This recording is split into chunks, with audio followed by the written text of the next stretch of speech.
¿Qué tal, coronel? Estamos con el coronel Omar Locatelli, ya todos lo conocerán, es el director de la EUDE, la editorial de la Facultad de Ejército. Y hoy lo trajimos porque este año ha sido declarado por decreto el año del general Manuel Belgrano, ¿sí? Nos pareció que era la persona indicada, empezando por los libros que tiene, entre ellos Belgrano en palabras. Primero, buenos días y gracias por estar con nosotros. Buenos días y muchas gracias por la invitación. Y creo que las palabras son demasiado ampulosas, no por ser la persona indicada. Yo creo que lo mejor que podemos hacer es rescatar la figura de Belgrano. Y Belgrano, entre todas sus facetas, fue alguien que se preocupó en demasía, fue el primer gran educador, tanto que se lo compara, es decir, el parangón sería Belgrano, Estrada y Sarmiento. Con lo cual, sentirme honrado por ser la primera persona que habla de Belgrano e inaugurar este año belgraniano, por llamarlo así, creo que es un doble orgullo para la editorial y para mí en especial, en el sentido de que la editorial le ha dedicado un montón de libros, como lo tenemos acá en este banner, para reconocer la figura de Belgrano en todas sus facetas, que creo que es lo que tendríamos que empezar a destacar. Este año se cumplen 200 años de su fallecimiento y 250 años de su nacimiento. Para mí Belgrano es mi héroe, así entre comillas, porque es una persona íntegra, no solo en su parte espiritual, personal, como persona, una persona íntegra, sino tan completa. Ha sido general, pero llegó a general quizás por casualidad, porque era abogado, estaba muy preocupado por todo lo que pasaba en el país desde distintas facetas. Pero bueno, cuéntenos. Bueno, yo más que contarles de la vida de Belgrano, lo que he tratado de hacer, que lo ha hecho ya la editorial, es hacerlo hablar a Belgrano. Entonces, en la masa de los libros, y lo que yo quiero referenciar es todo lo que Belgrano ha dicho con relación a distintas cuestiones. La vida de Belgrano, tal cual como muy bien lo ha dicho nuestra querida Liliana, es fascinante porque abarca un montón de facetas y que él se fue sobreponiendo a cada una de ellas. Desde los estudios, después que hace sus estudios en Europa, él vuelve hacia acá, vuelve al Río de la Plata, en plena ebullición. Él, aparte de saber su español básico, dominaba el italiano, dominaba el francés y dominaba el inglés. Con lo cual, luego de haber estado en Europa, en la Universidad de Salamanca, haberse recibido como abogado, como bachiller en leyes, que era el primer título antes de ser abogado. Muy joven aparte. Sí. Muy joven. Inclusive ya con 17 años, acá en el Colegio San Carlos, fue licenciado en filosofía. Exacto. Con lo cual es una persona que de una amplitud mental y de un ideario nuevo. Al ir a Europa trae todas las ideas revolucionarias del principio del siglo XIX y las trata de volcar acá.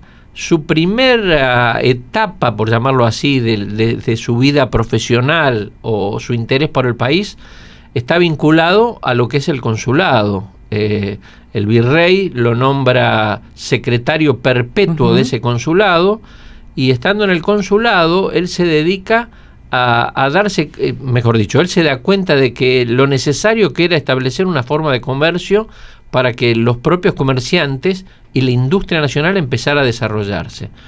Se lo nombra en el consulado, y a partir de que se lo nombra en el consulado empieza a trabajar, empieza a hacer sus memorias y empieza a hablar de distintas cuestiones. Entre ellas, él habla y menciona en una de sus primeras memorias que dice que la primera memoria que leyó dice que los medios generales deben ser para fomentar la agricultura, animar la industria y proteger el comercio de un país agricultor. Y él decía en esas memorias que lo que mejor sabían hacer, o lo único que sabían hacer los comerciantes, era producir por 4 y venderlos por 8. nada más que eso. En virtud de ello, él funda la Escuela de Dibujo y Matemáticas, de manera tal de empezar con el arte y que los números vayan a la par del arte para empezar a difundir cómo debería ser el comercio. A mí lo que me llamó la atención leyendo sobre la vida de Belgrano, como él decía que la matemática atravesaba todo y era tan importante para la agricultura también. O sea, empezó con esto, crea la escuela de matemáticas, como decía, pero no solo por la matemática en sí, sino por la riqueza de todo del país que tenía que pasar por eso. Cómo se fijaba en distintas cosas. En otra de las memorias leo, por ejemplo, la importancia y crea una escuela de oficios en todo lo que tiene que ver con la curtiembre. Porque, bueno, también el país, un país agrícola ganadero, necesitaba formar hombres que pudieran explotar esa riqueza que teníamos. No nos olvidemos que en esa época el virreinato se había creado en 1776 y los grandes emprendimientos eran las vaquerías. Sí. ¿Qué implicaban las vaquerías? Las vaquerías lo único que implicaban era hacer 2 rodeos al año. 2 rodeos significa juntar todo el ganado. Una vez que se juntaba todo el ganado, no nos olvidemos que todavía ni siquiera había alambrado en esa época. El alambrado llegó en la época de Rosas. Se hacía 2 rodeos al año, se juntaban, se dejaban de lado todos los vientres por nacer y demás, y se carneaban y se sacaba el cuero, y lo único que se explotaba era el cuero, ni siquiera la carne se empleaba. Claro. Entonces Belgrano se da cuenta que con el cuero era necesario producir alguna industria a tal efecto. Me viene a la memoria la vinculación de que a partir de que se produce la revolución o los gestos revolucionarios, se empezaron a disminuir los envíos desde Europa de sal. Exactamente. Con lo cual, es decir, la sal necesaria para cuidar los cueros. Entonces, ¿de dónde se saca la sal? Se encontraron las salinas grandes y había un coronel llamado Pedro Andrés García, que tuvo gran importancia en lo que hace a las fronteras y a la expansión de la llanura pampeana, que fue el primero que iba con indios y con carretas a buscar sal a las salinas grandes. Las salinas grandes quedan prácticamente un poquitito más entrando a la provincia de La Pampa, en la ruta 5, donde está Trenquelauquén, y ahí se dio cuenta Belgrano de la necesidad que tenía de la sal. Por eso toma contacto con Pedro Andrés García. Después lo vamos a hablar de Pedro Andrés García en su vinculación más adelante, cuando Belgrano ya estaba en sus campañas en el norte. Pero volviendo a esta época, Belgrano, aparte de esa escuela de matemática, la escuela de artes y oficios, para darle otra idea, crea también la escuela de náutica. Y uno dice, la escuela de náutica, ¿por qué? Porque el comercio debía navegar. Entonces debía formar oficiales que manejaran esos barcos a través de todo lo que es. Y un dato que quiero rescatar y que creo que es necesario puntualizar de lo que hace a la educación de Belgrano y demás, es que Belgrano fue el primer impulsor de lo que era la educación para la mujer. Aunque parezca mentira, Belgrano ya pensaba. Sí. Y al respecto, en una carta, en un oficio, Belgrano refiere diciendo que pedía a Belgrano escuelas gratuitas para niñas donde se les enseñara la doctrina cristiana, gran católico, leer, escribir, coser, bordar y principalmente inspirarles el amor al trabajo para separarlas de la ociosidad tan perjudicial más en las mujeres que en los hombres. Es decir, que él ya tenía en su idea la función trascendente que debía tener toda mujer, no solamente como madre de familia, sino cuidar y demás, sino educarlas para colaborar. Claro, que deja de ser una figura decorativa dentro de la casa, sino que también tuviera un rol importante. Exactamente. Fundamental también en la crianza de los hijos, ¿no? Y volviendo un poco esto a la escuela de náutica, a él le preocupaba, lo que se hablaba en su momento, de la unión del océano Atlántico y el Pacífico, por eso los estudios que realiza sobre el Río Negro. O sea, es increíble, si nosotros nos remontamos, estamos en el año 2020, ¿sí? Hace 200 y pico de años atrás, que él estuviera pensando esto, ¿no? O sea, una avanzada total. Yo creo que una de las grandes virtudes que ha tenido Belgrano ha sido un visionario. No digo un hombre que se adelantó a su tiempo, pero sí un hombre que supo captar las ideas del momento e implementarlas. Y sí, no me cabe ninguna duda que tenía una visión de lo que era el país, o del país hoy, que lo vemos a 200 años. Belgrano ya la tuvo en su época. No hablemos de la época de militar, la época de las conquistas y demás. Hablemos de su época de grandiosidad comercial, desarrollo industrial, pensar en la agricultura, pensar que era necesario desarrollar un país para que se formara como tal. Bueno, pensaba, hacía y se comprometía, y vinieron también las invasiones inglesas y él también formó parte de esto. Así es. Siendo ya él secretario perpetuo, tal cual como lo nombró el virrey del consulado, él se da cuenta de que había que defender lo propio, había que defender lo que se estaba forjando. Todavía no había nombre, no había forma de país y demás, pero sí era consciente de que los ingleses venían a conquistar militarmente algo que después lo iban a explotar económicamente. Es decir, él defendiendo sus ideas comerciales, su industrialidad del país, busca evitar que otra potencia, si ya se estaba tratando de independizar de España, de evitar el comercio con ellos, de lograr un comercio propio, evitar que otra potencia usufructuara lo que él estaba haciendo. De ahí su gran participación que tiene en las invasiones inglesas, colaborando como un soldado y demás, en la medida de lo que podía hacer.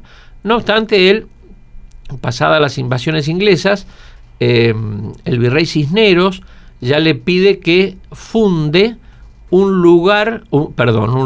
medio para difundir las ideas comerciales. Entonces aparece su diario, que lo funda, el Diario del Comercio, la Gaceta de Buenos Aires y demás, donde empieza a desarrollar todas las ideas comerciales.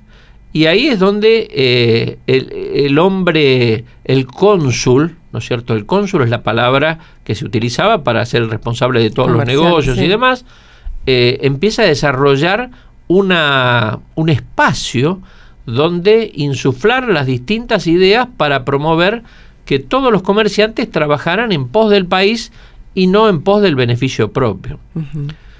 Lamentablemente, la impronta de los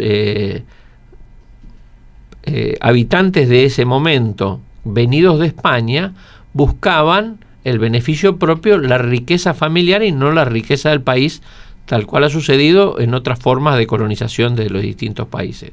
Belgrano se oponía a eso, y él luchaba y buscaba que se desarrolle el comercio, tanto es así que las 2 escuelas y demás. A raíz de esta forma que tenía Belgrano de influenciar tanto con sus escuelas, con la escuela de náutica y con sus ideas reportadas en el diario, el virrey se da cuenta que estaba en contra de lo que era el comercio con España. Claro. Entonces le ordena cerrar la escuela de náutica, con lo cual Belgrano dice, ¿cómo? Si yo soy el cónsul y tengo que trabajar de esta forma y me ordenan cerrar la escuela, es un paso atrás. Claro, no puedo desarrollarlo.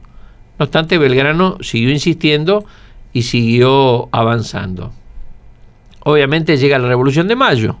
Sí. Muy bien. Las nuevas ideas hacen que Belgrano sea un gran impulsor de la parte comercial y de la parte legal.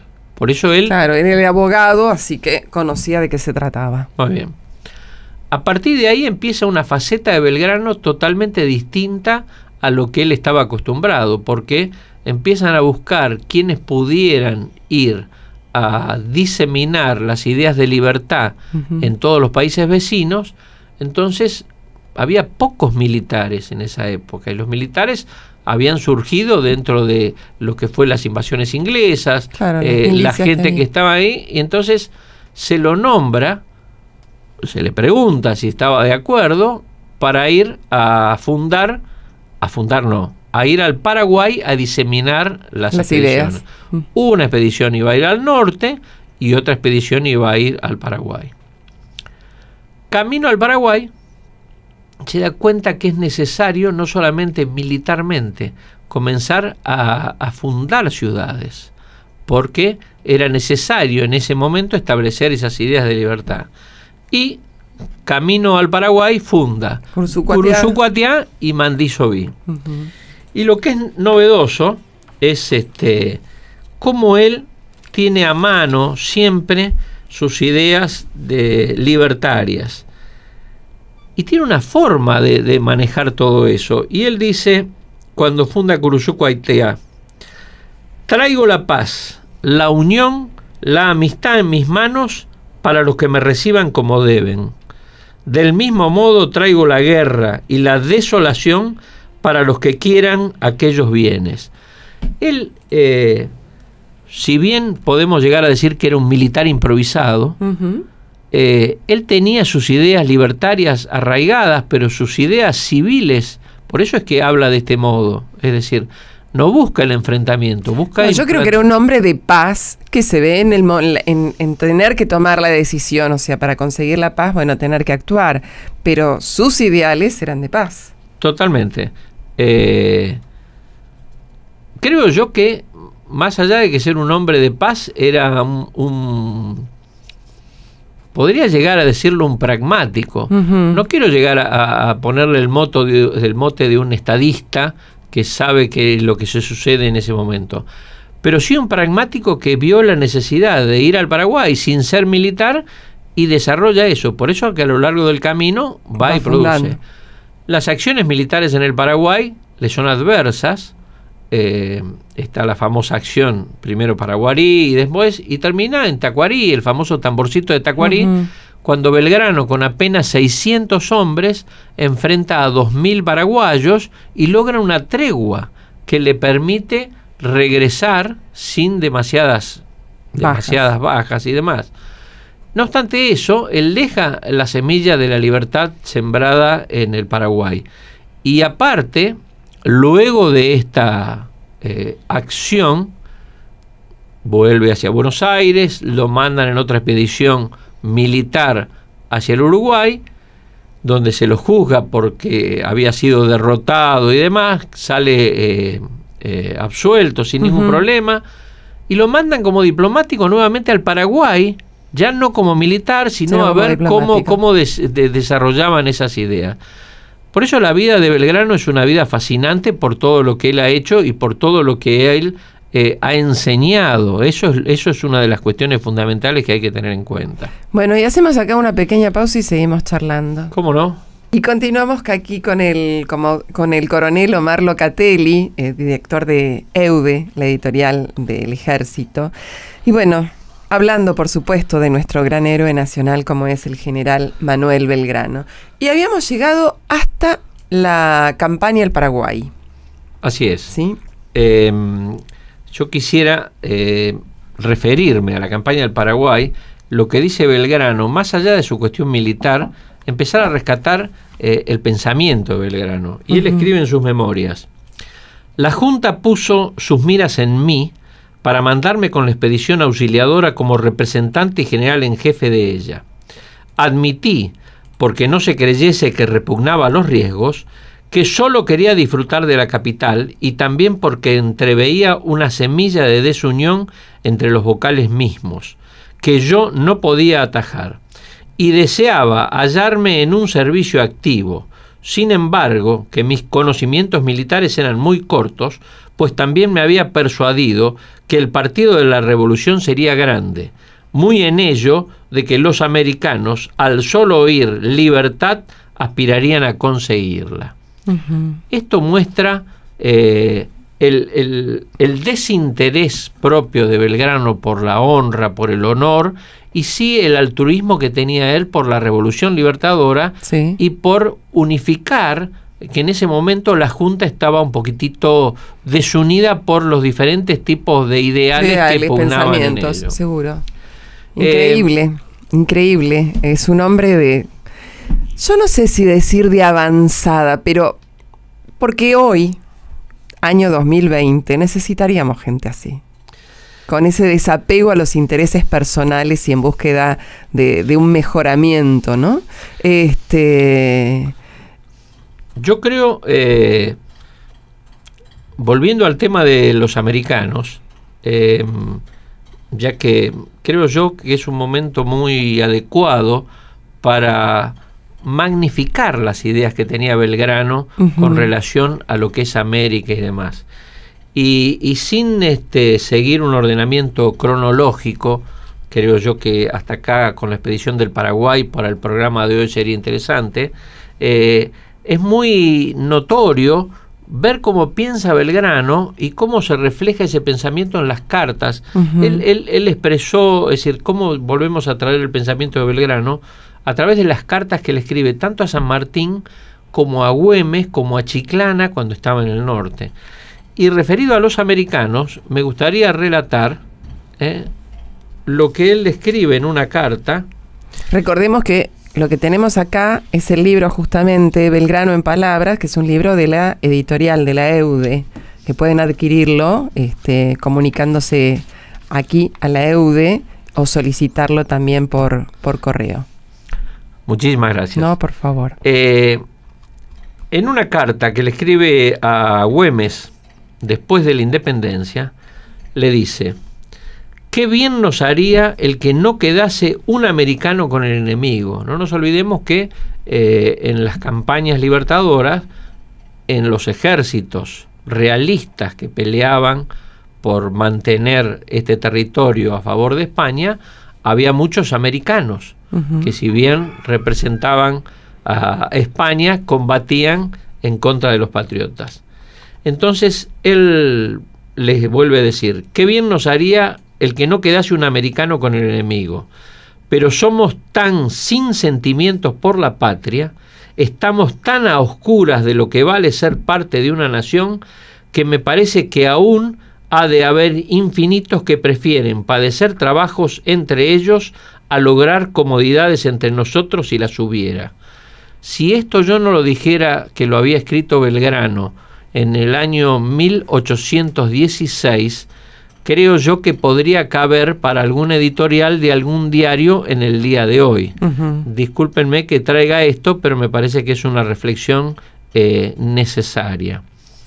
Otra reflexión que me gustaría hacer referido a las ideas de Belgrano es cómo él interpretaba que debía ser la educación. No nos olvidemos que después de las batallas de Tucumán y Salta, el gobierno, el director supremo, para ser más preciso, le obsequia con 40.000 pesos y un sable por sus acciones, sus acciones, por sus éxitos. Más adelante vamos a hablar para ver qué pasó con esos 40.000 pesos y cuándo se hicieron las escuelas. Pero Belgrano, a partir de ahí, él dicta un reglamento para las escuelas que me parece que es muy importante tenerlo en cuenta para ver qué es lo que dice él de cómo deben ser los maestros. Y en ese sentido, Belgrano dice lo siguiente. Sí, es lo que hablábamos antes, que su cabeza estaba en todo, ¿no? Pensaba en su país íntegramente. Por supuesto que sí. Establece un reglamento realmente digno de mantenerlo y demás. Pero lo que me parece más rescatable es el artículo 18 de ese reglamento, que dice lo siguiente: el maestro procurará con su conducta y en todas sus expresiones y modos inspirar a sus alumnos, amar al orden, respetar a la religión, moderación y dulzura en el trato, sentimientos de honor, amor a la verdad y a las ciencias, horror al vicio, inclinación al trabajo, desapego del interés, desprecio de todo lo que diga a profusión y lujo en el comercio, vestir y demás necesidades de la vida, y un espíritu nacional que les haga preferir el bien público al privado y estimar en más la calidad de un americano que la del extranjero.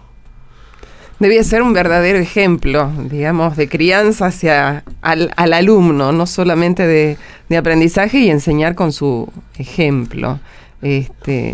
Yo creo que, no sé, los que tenemos algún vicio por la educación, sí, y que nos subyuga el hecho de ponernos frente a alguien que necesite incorporar conocimientos, es un poco necesario volver a escuchar estas palabras.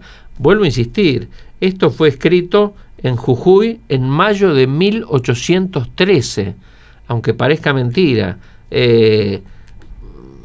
La devoción por la educación que tenía Belgrano, porque se daba cuenta que era la forma en que el pueblo debía desarrollarse, en que una nación debía unirse para fomentar su industria, fomentar su comercio, tener mayor cantidad de conocimientos y lograr esa unión nacional que tanto le debería servir a la patria en ese momento. Aparte ir formando a los chiquitos para que el día de mañana ya tuvieran eso, digamos, incorporado, o sea, ir formando la patria desde las raíces en todas sus formas.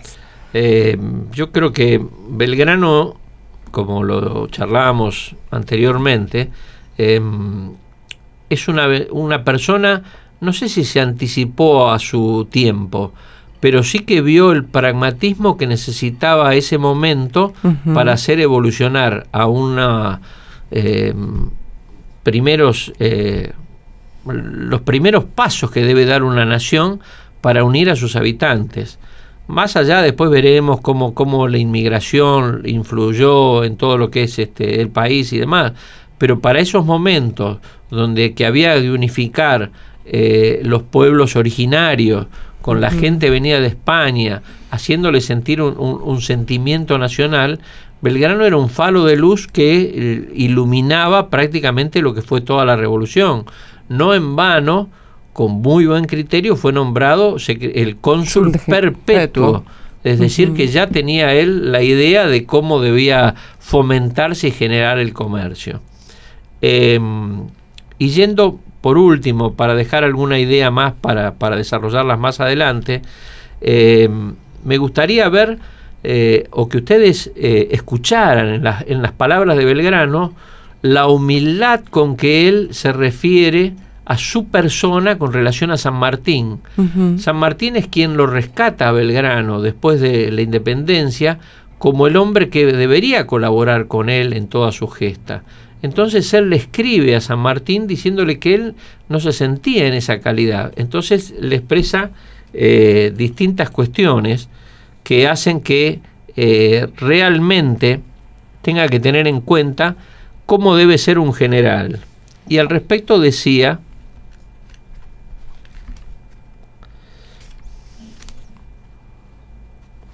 sí. Le expresa a San Martín lo que él pensaba de lo que San Martín debía suponer de Belgrano. Y le escribe: ¡ay, amigo mío! ¿Y qué concepto se ha formado usted de mí? Por casualidad, o mejor diré, porque Dios ha querido, me hallo de general, sin saber en qué esfera estoy, ni ha sido esta mi carrera, y ahora tengo que estudiar para medio desempeñarme, y cada día veo más y más las dificultades de cumplir con esta terrible obligación. Realmente, él se da cuenta de que no era un militar de carrera, pero a su vez se da cuenta de la necesidad que tienen y vuelve a escribir la necesidad del tipo de guerra que tenía. Aparte la humildad de decir, bueno, me han nombrado como general, y la responsabilidad de decir, me tengo que formar para ocupar este cargo que me dan, siendo un hombre tan preparado. La humildad, digamos que lo enaltece. No olvidemos que cuando Belgrano fallece, la lápida es el mármol de una cómoda, porque no tenía, o sea, él no hizo usufructo de todo lo que pudo haber ganado en toda su carrera, y siempre estuvo esforzándose por el bien del otro, por el bien del país, sin pensar en su persona. Y acá lo pinta: sí, me nombran, pero yo no me siento capaz para esto. Exactamente. Y como corolario de todo esto, una persona que no era militar, que se da cuenta de sus falencias, que se da cuenta de la necesidad de una guerra especial, como fue la Guerra Gaucha, le escribe a Güemes describiendo la guerra que él tenía que hacer, y le dice: desengañémonos, nosotros vamos a dar el ejemplo de cómo se hace la guerra en un país despoblado, y dar el ejemplo para cuanto ejército quisiese venir de Europa a atacarnos, mientras la gente que lo habite esté decidida a no ser dominada. Esta sola circunstancia, compañero, es la más apreciable. Consérvese la adhesión de nuestros paisanos a hostilizar al enemigo y la victoria es nuestra, sin mucha efusión de sangre de nuestra parte. Una persona que sin ser militar le escribe a Güemes, ya lo vamos a ver más adelante, con un montón de aspectos de la vida, aspectos del sentido común para cómo manejar la guerra, es digna de recordárselo. San Martín fue nuestro héroe máximo, fue militar de carrera, se instruyó para eso y tal es lo que ha hecho. Pero Belgrano, no siendo militar, fue uno de los mejores compañeros que tuvo San Martín para apoyar lo que es la independencia nuestra. Bueno, también una persona tan preparada habrá estudiado, habrá leído, no digo que la haya estudiado, toda la historia de las guerras europeas, y basándonos en esos hechos, en aquellos hechos, dijo, bueno, ¿por qué no los aplicamos acá también? Así que su cabeza funcionaba a 1000 por hora con todo lo que se podía hacer y tomando ejemplos. Sí, tomando ejemplos. Yo creo que la figura de Belgrano ennoblece prácticamente toda devoción que tenga aquel ciudadano consciente de su responsabilidad por el engrandecimiento de la patria. Hablar de la patria es muy lindo, es una palabra muy ampulosa, todos la llamamos como el lugar de nuestros padres y demás, pero muy pocos, Belgrano es un ejemplo de ello, han dado no solamente su vida, su ideario, su ejemplo para lo que debe ser desde la educación, ubicar las distintas profesiones, buscar el comercio, trabajar por la industria, preocuparse por la educación de la mujer, hoy que está tan en boga las cuestiones educacionales, los géneros y demás. Acá tenemos un claro ejemplo, vuelvo a insistir, principios del siglo XIX, de cómo un pensamiento puede llegar hasta nuestros días, y recordando aquella frase que siempre se dice que no hay nada más nuevo que lo clásico, creo que Belgrano es un ejemplo de ello. Le agradezco muchísimo, coronel. Ya seguramente, bueno, tenemos que hacer nuestro siguiente programa para continuar con la vida de Belgrano. Detrás suyo hay un banner donde muestra una cantidad de libros editados por la EUDE que hacen referencia. Tenemos el ejemplo de Belgrano en palabras, del que ha tomado algunas frases, y después las batallas por la patria, hechos heroicos memorables del soldado argentino, y bueno, y después también todas digamos, las láminas que van marcando los hitos históricos y las batallas por nuestra independencia. Todo esto es importante para, bueno, en este año dedicado al general Belgrano, quienes quieran introducirse en este mundo belgraniano pueden hacerlo a través de esta producción de la EUDE, que para adquirirlos tendrían que venir acá, Cabildo 65, primer piso. O si no, por internet, eude@iue.edu.ar, lo solicitan y se los enviamos a cualquier lugar del interior del país y de todo el país. Bueno, y también más adelante estarán en la Feria del Libro. Así es. Muchísimas gracias por la invitación. No, gracias a usted.